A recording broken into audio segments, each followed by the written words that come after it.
क्या ईरान के साथ बातचीत करने के बहाने ट्रंप एक बड़ा झूठ बोल रहे हैं?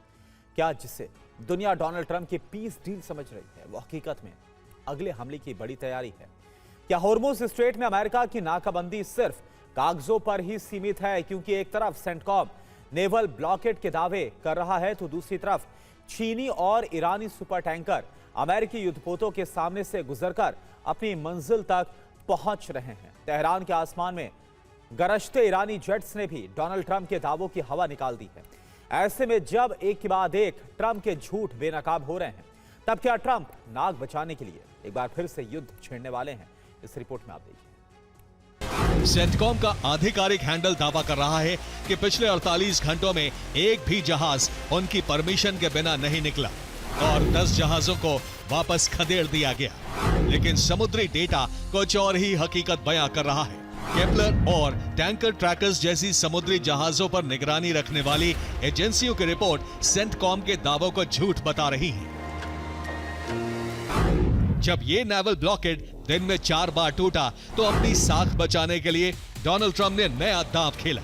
उन्होंने बयान दिया कि वो चीन की खुशी के लिए हॉर्मुज़ स्ट्रेट को स्थायी तौर पर खोल रहे हैं। अब समझिए कि डोनाल्ड ट्रंप की हॉर्मुज़ में कड़े घेरे वाली बातों में कितना दम है। हॉर्मुज़ स्ट्रेट में एक तरफ अमेरिकी नेवी के विशालकाय युद्धपोत दीवार बनकर खड़े हैं, लेकिन दूसरी तरफ विशाल सुपर टैंकर एक के बाद एक इस घेराबंदी के बीचों बीच से निकल रहे हैं। एलिसिया, RH-9 जैसे ईरान और चीन के बड़े बड़े सुपर टैंकर ईरान तक पहुंच चुके हैं। एक तरफ सेंटकॉम ने दावा किया कि उन्होंने 10 जहाजों को वापस खदेड़ दिया, लेकिन टैंकर्स का ठोस डेटा है जो कि बता रहा है कि नाकाबंदी को तोड़ते हुए कम से कम 4 बड़े टैंकर ईरान की सीमा में दाखिल हो चुके हैं। अब सवाल यह है कि अगर घेरा इतना मजबूत था तो ये जहाज निकले कैसे, और अगर जहाज निकल रहे हैं तो फिर ये यूएस की नाकाबंदी है या फिर सिर्फ कागजी घेरा है? देखिए। ईरान कमजोर हो चुका है, उसके पास हथियार नहीं बचे, एयरक्राफ्ट खत्म हो गए हैं, समुद्री ताकत पूरी तरह खत्म हो गई है। पाकिस्तान के फील्ड मार्शल आसिम मुनीर पहले तेहरान जाते हैं, वहां ईरानी नेतृत्व से मुलाकात होती है और उसके तुरंत बाद वॉशिंगटन पहुंचने की खबर आती है। ट्रंप ने बार बार कहा कि वार्ता ईरान चाहता है, अमेरिका नहीं, जबकि खुद पाकिस्तान के फील्ड मार्शल को ट्रंप ने पहले तेहरान भेजा और अब वॉशिंगटन बुला लिया। सवाल उठता है कि अगर सब कुछ नियंत्रण में है तो फिर बातचीत के लिए ट्रंप को बार बार मध्यस्थ की जरूरत क्यों पड़ रही है? अगर नेवल ब्लॉकेड पूरी तरह सफल था तो उसे खोलने की जरूरत क्यों पड़ी? और अगर ये घेराबंदी सफल नहीं थी तो क्या दुनिया के सामने झूठी कहानी पेश की जा रही थी? लेकिन क्या ये सिर्फ एक नाकाम नाकाबंदी है या फिर डोनाल्ड ट्रंप की कोई बड़ी रणनीतिक चाल है और ट्रंप सिर्फ सही वक्त का इंतजार कर रहे हैं?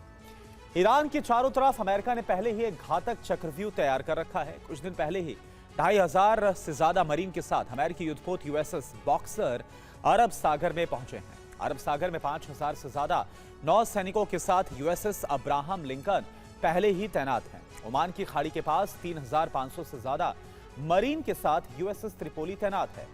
5500 से ज्यादा जवानों के साथ दुनिया का सबसे बड़ा युद्धपोत USS जेराल्ड फोर्ड भी वॉर रेडी है। और इतनी बड़ी फौज के बावजूद डोनाल्ड ट्रंप सीधे हमले के बजाय समय क्यों काट रहे हैं? इसका जवाब है USS जॉर्ज बुश।